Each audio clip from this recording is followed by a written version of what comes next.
PSI Urvi Shah Mendapara બાદ હવે ભાજપ નેતા ગોરધન ઝડફિયાની પાટીદાર સમાજને ટકોર।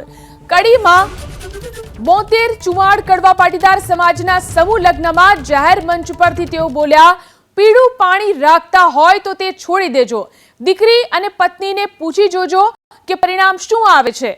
આપણે બધાએ બહારથી નહીં પણ અંદરથી સુધરી જવાની જરૂર છે।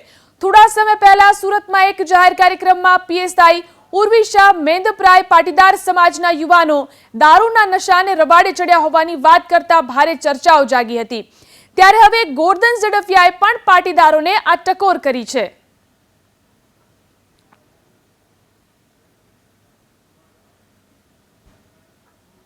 આજે હિન્દુસ્તાનમાં કોઈ સમાજ પાસે હોય તો એ પાટીદાર સમાજ પાસે, અને એટલા માટે આપણે બધાનું ભલું કરીએ છીએ। આપણે કહીએ છીએ સર્વે સુખી ન સંતુ, સર્વે સંતુ નિરામયા, બધા લોકો સુખી થાઓ। આપણે હાઈસ્કૂલ બનાવીએ છીએ તો ગામની બધા સમાજના લોકો ભણે છે। આપણે હોસ્પિટલ બનાવીએ છીએ તો બધા સમાજના લોકો સેવા લે છે। આ આપણી ઓળખ છે અને એ ઓળખ આપણે ગુમાવવાની નથી।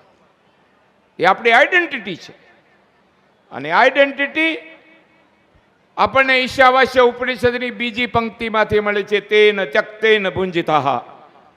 અને એના કારણે આજે સમાજ ખૂબ આગળ વધ્યો છે। અને ઘરમાં જો પીળું પાણી રાખતા હોય ને એને મહેરબાની કરીને બંધ કરી દો।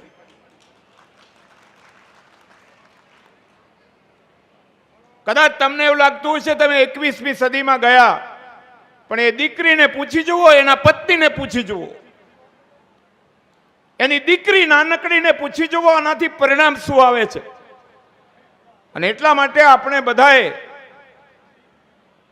સુધરી જવાની જરૂર નથી, અંદરથી સુધરવાની જરૂર છે, બહારથી સુધરવાની કોઈ આવશ્યકતા નથી।